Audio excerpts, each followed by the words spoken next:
আমরা স্বৈরাচারকে বিদায় করলেও এখনো আমরা গণতন্ত্রের পথে ফিরতে পারিনি। গণতন্ত্র এখনো আমাদের থেকে অনেক দূরে। গণতন্ত্রের সংগ্রাম আমাদের এখনো চলছে। গণতন্ত্রের সংগ্রাম বোধহয় আমাদেরকে আরো করতে হবে।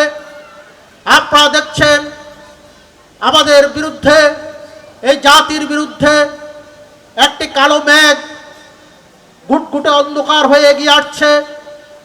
এই মেঘের বিরুদ্ধে আমাদেরকে লড়াই করতে হবে। লড়াই করতে হবে একটি কারণে, এটা একটি অশুভ চক্র।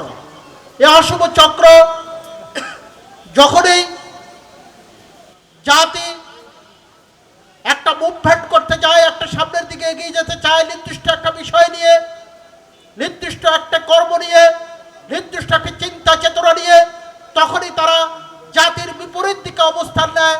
সেই সংগঠনটি হলো জামাতে ইসলাম। 1947 সালে যখন ভারতবর্ষ ভাগ হওয়ার পথে, যখন ভারতবর্ষকে দ্বিজাতি তথ্যের ভিত্তিতে ভাগ করা হবে, তখনও তারা পাকিস্তানের বিরুদ্ধে অবস্থান নিয়েছিল, তারা ভারতের পক্ষে অবস্থান নিয়েছিল।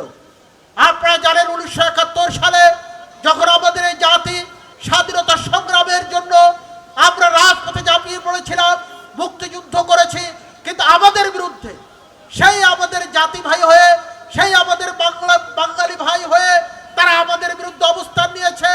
তারা আমাদের বিরুদ্ধে অস্ত্র ধরেছে। পশ্চিমা হানাদার বাহিনীর সহযোগী হিসাবে আমাদের মা বোনদের ইজ্জত কেড়ে নিয়েছে, আমাদের উপর গুলি চালিয়ে আমাদেরকে শহীদ করেছে, আমাদেরকে পঙ্গু করেছে, আমাদের ঘর বাড়ি জ্বালিয়ে দিয়েছে। তারাই আবার আমাদের এই দেশে রাজনীতি করছে।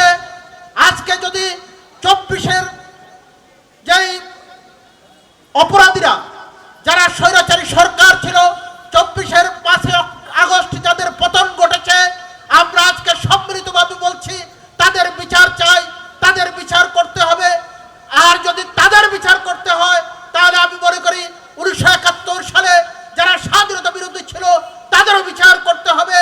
সকল অপরাধী একই অপরাধ, সকল অপরাধের বিচার একই রকমই হবে, সকল অপরাধীদেরকে একইভাবে চিহ্নিত করতে হবে।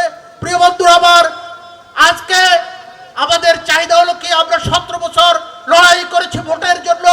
আমরা ভোট চাই, আমরা গণতন্ত্র চাই, দেশের জনগণের সরকার প্রতিষ্ঠিত করতে চাই।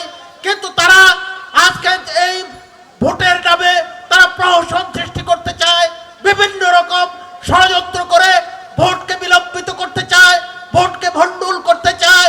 যেই কারণে তারা এক একবার এক এক রকম জিকির তুলে, তারা এক একবার এক এক জিকির তুলে রাজপথের ময়দানকে বিভ্রান্ত করতে চায়, রাজনৈতিক ময়দানকে অশান্ত করতে চায়।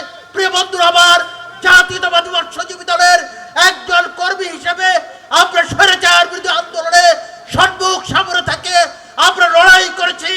আগামী দিনেও গণতন্ত্রের জন্য আরো লড়াই করতে হলে আমরা সম্মুখ থেকে আমরা লড়াই করব, আমরা রক্ত দেব। তারপরেও কোনো অশুভ শক্তির কাছে আমরা মাতানত করব না। আসুন সকলে মিলে আগামী দিনের গণতান্ত্রিক সরকার প্রতিষ্ঠার যে আন্দোলন, সে আন্দোলন আরো এগিয়ে নেব ইনশাআল্লাহ।